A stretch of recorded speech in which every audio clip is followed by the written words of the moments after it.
Magandang araw mga ka-idol. So on the way pala ako dyan papuntang Cebu City, no. So yan yung makikita nyo.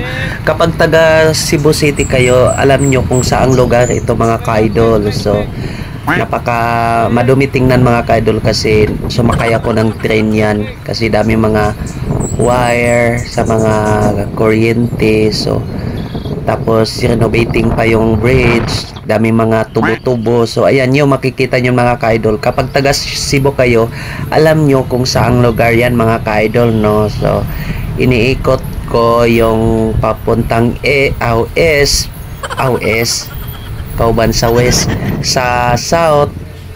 Galing ako sa South, tapos inikot ko papuntang North, umikot, tapos papunta South, pabalik sa amin. So di ko akalain mga ka-idol, di ko nakikita yung tulay dyan na napakaraming tricycle sa Tabunhok.